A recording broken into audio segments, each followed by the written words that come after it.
Okay, we had the new parts come through from the factory.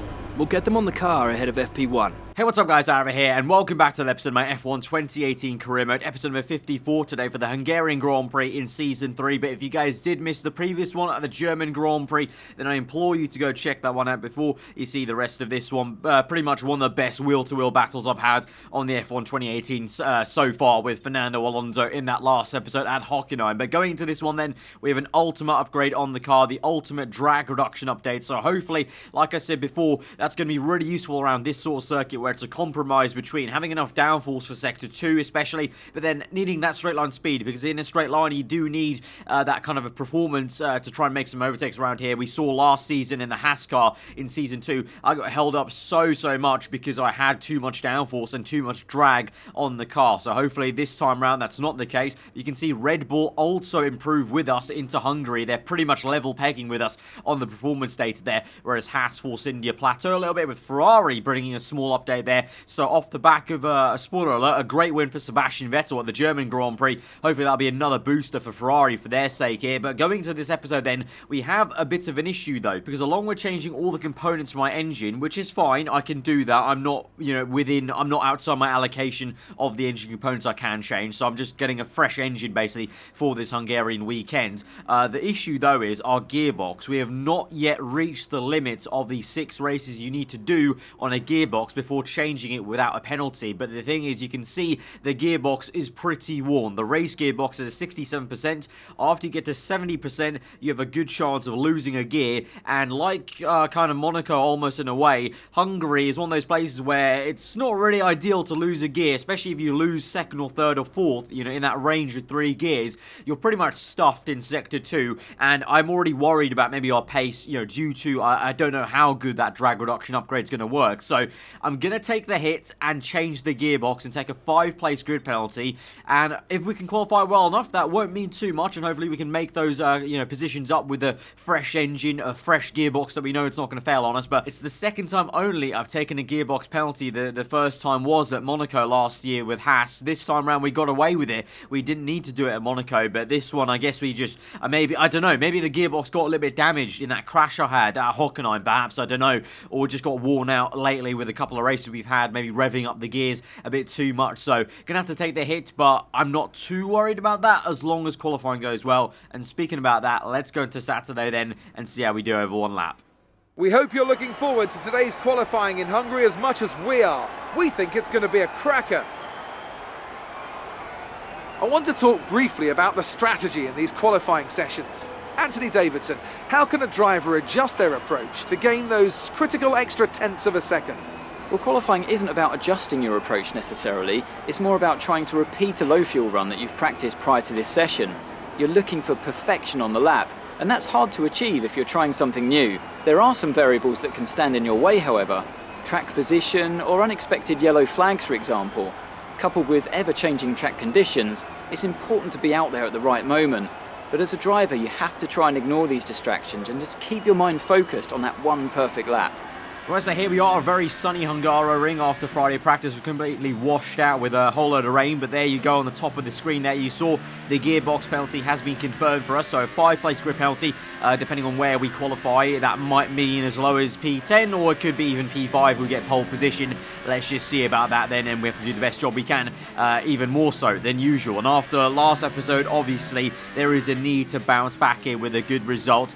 We would have been on for a great one if it wasn't for that incident, but, these things happen in racing sometimes. You can't have a perfect streak, even in the F1 game career mode. Something's going to eventually happen, and so it eventually did. And so just like real life, we pick ourselves up, we go again, and you can see in Q1 then no issues. Actually pretty good pace for me in P9 there. Alonso P1, as he has done many times, but for me, usually I've been used to being P15 there, so that was really, encouraging for me straight away that the car was feeling immediately good in Q1. Usually it takes me a bit more time to get used to the circuits every single time, because remember, each season we come to for these new circuits, the car feels entirely different. There's either more downforce or less downforce.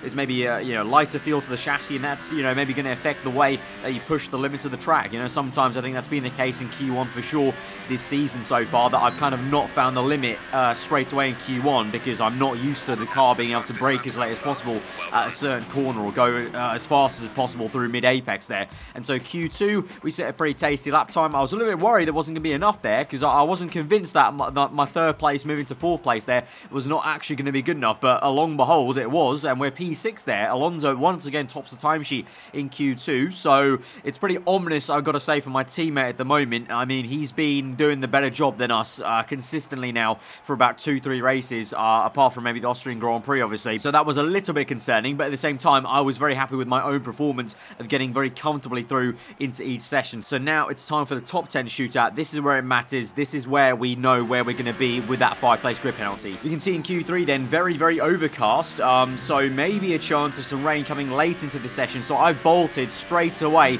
out on track there, literally as the session started. I straight away just loaded up my tyres, made sure the fuel was as low as possible, and then just went out on track there, because it's very ominous for there being some rain at the end here, just like there was almost like the end of the real-life Japanese qualifying in Q3. So at the moment, Vettel has gone fastest there, Magnussen ahead of us, so we've got a few people setting in some early lap times. I don't know where Alonso is in all of this, but for us, we're just going to concentrate on getting in this lap time. This effectively might be the one only lap, really, we have a chance. There might be some time to do a second one. I do have 2 sets of tyres to burn, but across the line we go. We do go provisional pole position there. We go faster than Magnussen and Vettel, so that was quite good for me. And so we back off, we go back into the garage. At the moment we're down to P3 now, but you can see there is some rain on the way on that indicator. And as we go out to track, as soon as I go out for this second final lap, you can see immediately there, the track itself has a bit of a sheen to it, so there's water on track, and you can see rain droplets off the bottom of the halo. Ricciardo has gone faster than me. I think Verstappen at the moment is in provisional pole. Alonso right now has not done the job on his first final lap, and he's behind me, and so immediately I just come back in. There's no point, it's too wet now, and you can see there's not too much time left in the session, and I think the rain is going to go to the end of the session, so that is going to be it. And so I'm going to end up in P3 in qualifying 3. You've got a Red Bull front row lockout, so they're looking very, very strong. Unsurprisingly though, to be honest, because Red Bull obviously have gone very well at Hungary in the past, but the biggest surprise was Fernando Alonso there behind me in P5. I think he definitely got caught out. I think he maybe went later for even his first flying lap there, so he might have got a little bit of rain maybe just at the end of his lap potentially. We'll never know, but he goes slower than us. But of course, we've got the 5-place grid penalty, so we'll be going back to minimum P8. It depends on if other people have penalties as well. Even away from that, a good confidence boost to beat Alonso finally in a qualifying 3 session. And after the last 2 episodes where he's been literally, he's had some alien pace, like some of you guys have been saying the qualifying's maybe a little bit glitched, I'm not too sure, but he's just been alien-like in Q3 the last 2 episodes. It's really good to beat him this time around in Q3 at Hungary. So let's just go to the intro then and make the most of it and try and limit the damage we're going to take with the grid penalty. It's always wonderful to come back to the lively Hungaroring. A popular destination this, nice and close to the beautiful city of Budapest, with some exciting racing to boot.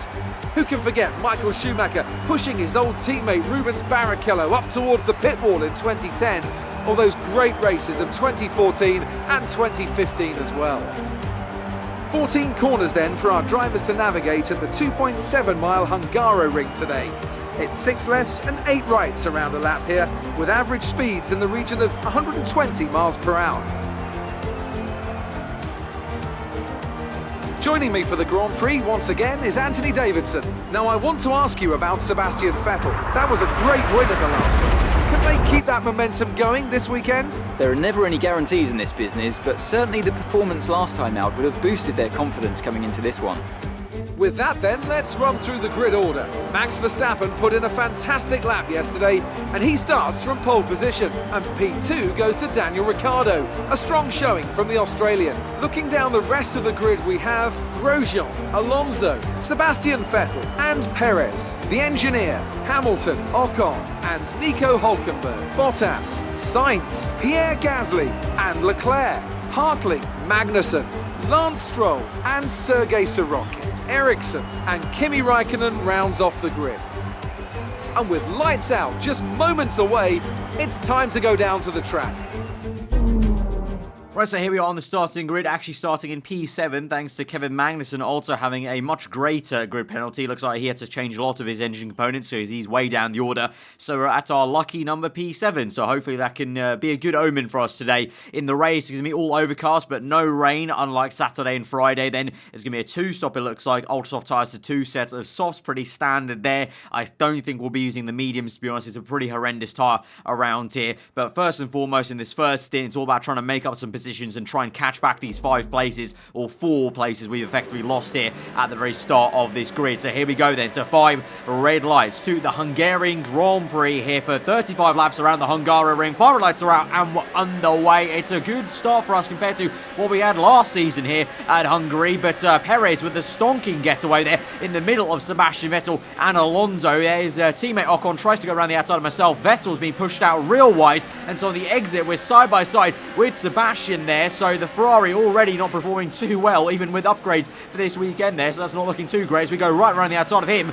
and actually we're now kind of looking ahead more to the Force India. I've already got on Vettel on the exit attraction. It's now Alonso down the inside then of Grosjean, and Alonso makes it around the outside. Good overtake for him, or defensive work. I couldn't really tell if Grosjean was attacking him or defending from him, but we go now sailing round on the outside of Perez there. Bit of snap of overstiff, a good measure, a little bit of a kick on the tail, but we do make it round to the inside for the next part of the chicane. A little bit of contact made there, as you can see the warning indicator, but you would imagine there would be a tiny bit of contact in such a tight-knit area of the circuit. MONACO without the barriers, definitely, and you can see how hard Perez is squeezing me, but eventually he lifts off the throttle. I'm around the outside again for the final time now, and we're up the order, and now we can chase after Romeo Grosjean. Alonso already immediately then looking like he's pressurizing the 2 Red Bull cars, and by the time I catch up to Romeo Grosjean at the end of lap 2 onto lap 3, Alonso setting a purple lap time. He's already overtaken Verstappen there, and he's up into P2, and you can see in the minimap there the gap that Alonso has to Verstappen is pretty ridiculous. There's also a healthy gap from Ricciardo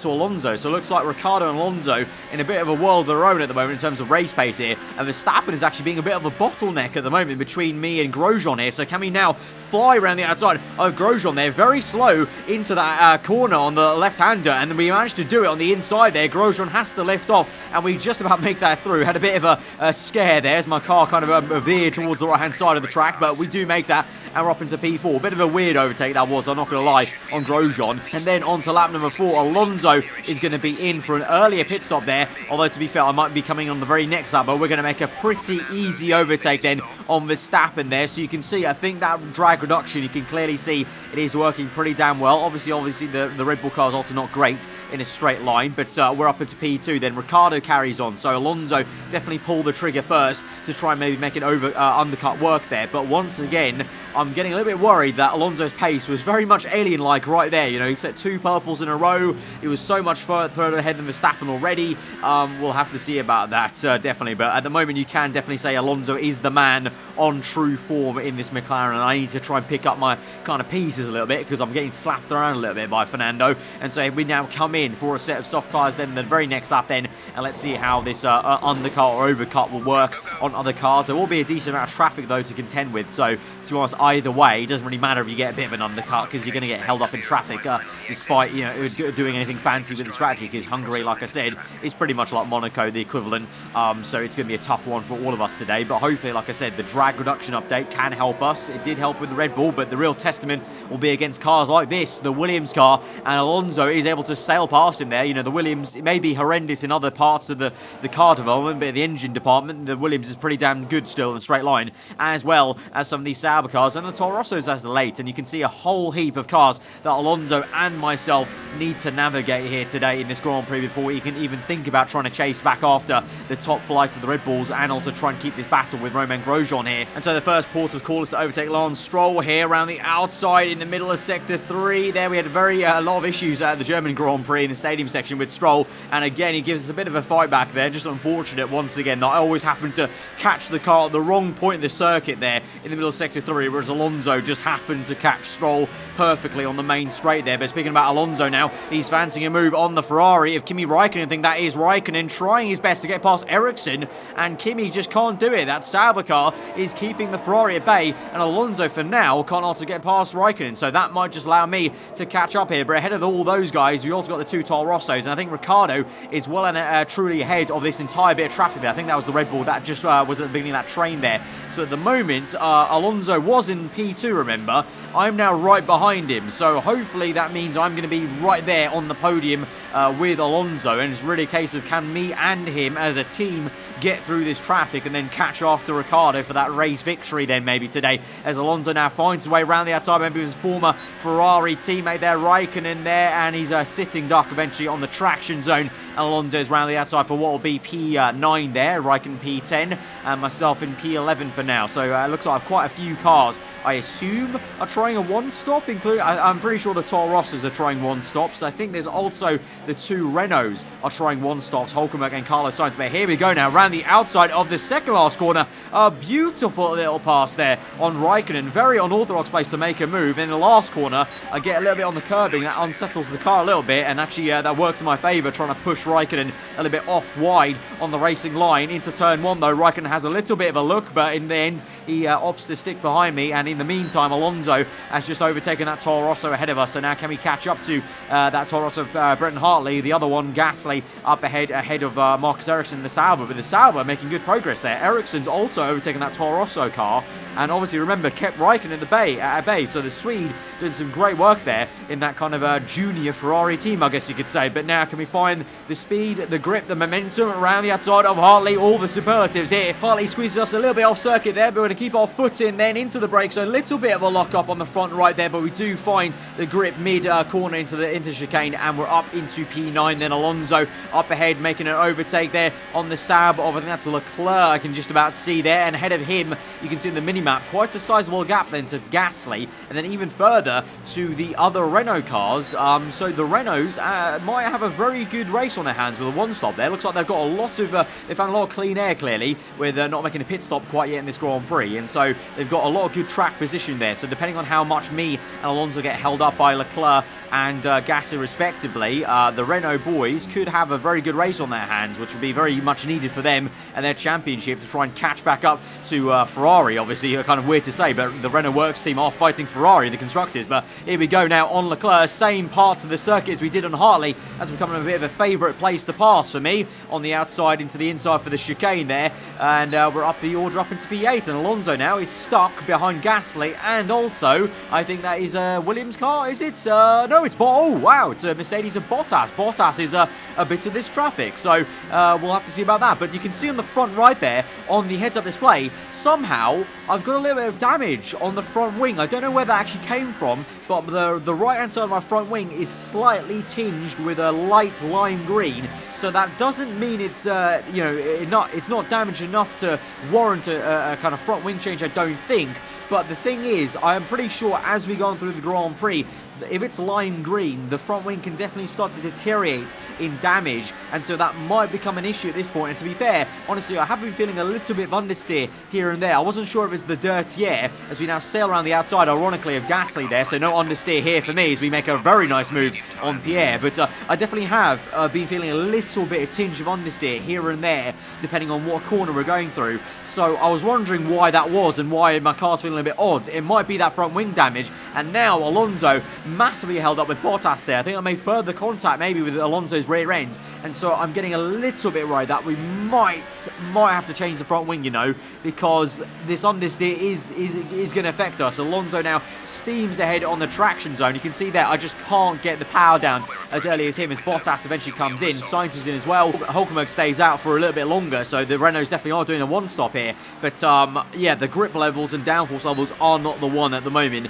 and so by the time we get to lap 17, I'm going to say box this lap. I want to pit in early. You know, this is 2 laps early than the default here, but I want to pit in and also change my front wing. I've set it to yes, change the front wing. It's not an auto. I'll put it to yes. It's already frustrating in a race where I already had to make up time for a 5-place grid penalty. I'm going to drop back probably 5 places here, and even worse now is Alonso has come in on the same lap as me, and that just can't be a coincidence at this point here. Oh, that is just so frustrating. I literally just said to you guys in the commentary, this has been 2 laps before my default there. I know sometimes my teammate can come in 1 lap earlier than me, but 2 laps earlier than what my scheduled pit stop was going to be, that just seems a little bit too convenient there. And at the same time, my team don't change my front wing, despite me setting yes, change my front wing on the heads-up display. They don't. I come out the pit lane, and what do you know, on the heads-up display, the front right of my front wing is still slightly lime green, and it's actually looking more towards yellow at this point of the Grand Prix. Like I said,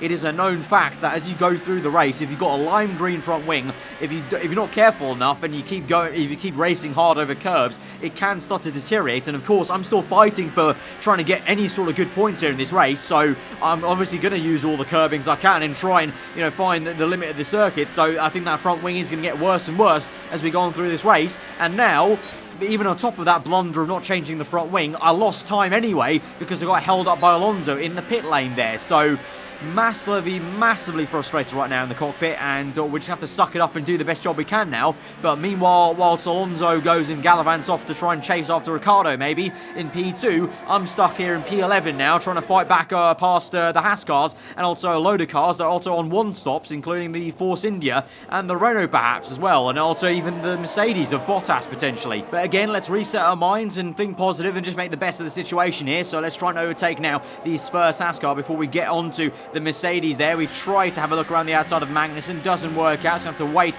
until the middle part of the lap, and again it is the kind of favourite part of the circuit really, where I made lots of overtakes. So here we go now on the left hand side there, one car, maybe two cars as well, as Bottas goes very slowly on those mediums there. So the Mercedes really isn't feeling any kind of pace, and he's actually locked up there, Bottas, and he's slammed into my front right tyre, albeit I was also locking up there on my front right, but Bottas with a double lock up it seemed like, and he almost ploughed straight into me and took me off circuit there. So much so, he lost so much time that lock up that Magnussen also got past him on the exit of the chicane. And so now we're up into P8 as now we've got side-by-side action between Romain Grosjean and Sergio Perez there, so we can catch up to both of them and maybe overtake them in one foul swoop. That would be very ideal, but Grosjean gets Perez, and now I'm getting some very bad deja vu from Season 2 where I got stuck behind Perez for pretty much most of the Grand Prix in Season 2 in my Haas car here. But can we now open DRS overtake mode on ERS? Then we're in standard mixture though, because at the moment I don't have too much fuel to play around with, so I want to save some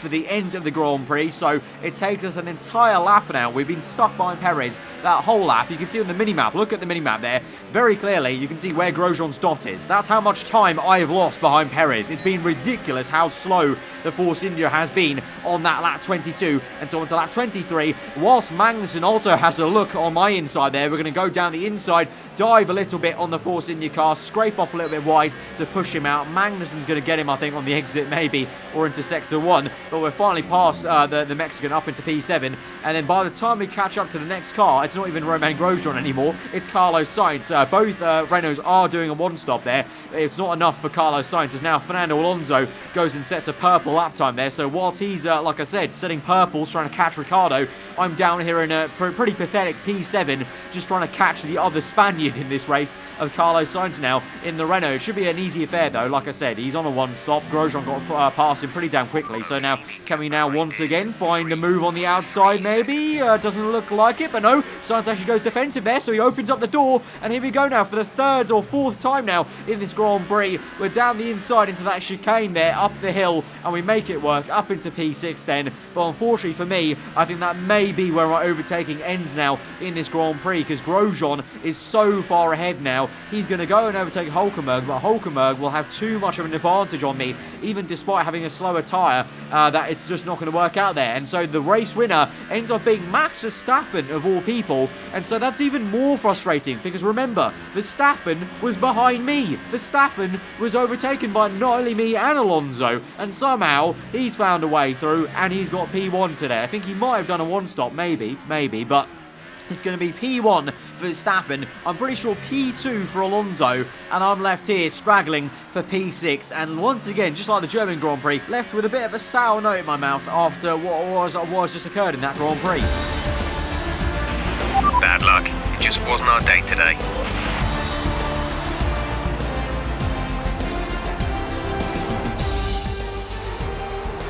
A great win then for the Red Bull team today. And Anthony Davidson, give me your thoughts. How did they accomplish this result? Well, I'd say it's just raw pace, plain and simple. I mean, we could sit here and talk about strategy all day, the overtaking, looking after the tyres, but at the end of it all, if you want to win, you need a package that's got the speed over everyone else, and that's exactly what they had today. And I can see now the drivers are making their way out. We need Red Bull fighting at the front. They do an incredible amount for Formula One. And that's another winner's trophy heading back to Milton Keynes.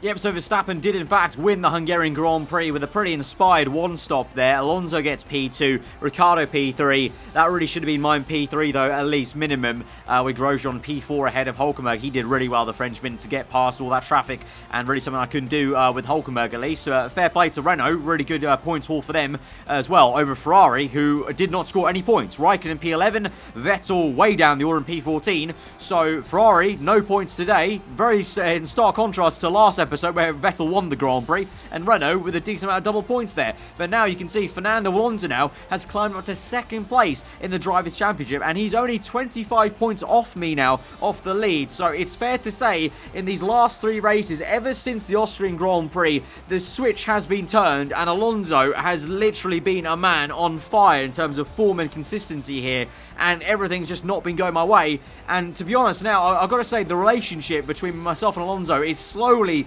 starting to deteriorate. Ever since I was the sporting teammate and, you know, respected him massively in Austria, ever since then, ironically, the relationship's gone a little bit sour and downhill every single race in terms of what's happened here today. So we'll have to keep an eye on that and see how that progresses. But for now, we'll move on. We're still in the lead though by 25 points, so it's still better than nothing. Constructors wise, we're still ahead of Red Bull, but Red Bull are doing their best to catch us up there. Obviously, with the win today, Red Bull do close down that gap, and so if we're not careful, Red Bull definitely could give us a good challenge now in the constructors, which I'm surprised by, but also happily surprised by, because at the moment, because for a little bit there, it did look like myself and Alonso were streaking ahead in the constructors, but it'll be good to have a little bit of pressure from Red Bull then. Haas move ahead of Force India in the constructors. You can see Renault, you know, they keep up this points haul there, and Ferrari have a few more of these bad races. Renault could once again be back ahead of Ferrari in no time there. But now we're going to look ahead to the last questions from Claire then, before we round out the episode. Tell us about it from your perspective. You had a bit of a rivalry going on, but it looks like he bested you. I don't care if I sound salty, I'm just going to say his car was performing better today, because it was. I had front wing damage and I'm adamant about it. It was more like Dodgems than Formula One today, wasn't it? And coming off that race, I was a little bit peeved off, so I'm just going to say, yeah, it was a fairground out there. I don't even care who I'm blaming. I don't even know who I'm blaming in this question, but I'm going to blame them, basically. It looks like it's Force India. Great. Well, that's everything. Which actually works out there, because I do blame Perez, because he lost me about at least a good 10 seconds, I think, in that entire race, with the amount of here held me up there. But in the end then, Alonso wins that third rivalry, so it's 2-1 to Alonso here. So, you know, with Magnussen, initially it was a tough rivalry, but then I got the better of him and I got consistent. Here, Alonso is giving me a very good run for my money. It's 2-1 now to him. The only good, you know, saving grace is I'm still beating Raikkonen, which kind of shows how bad Raikkonen's been performing here.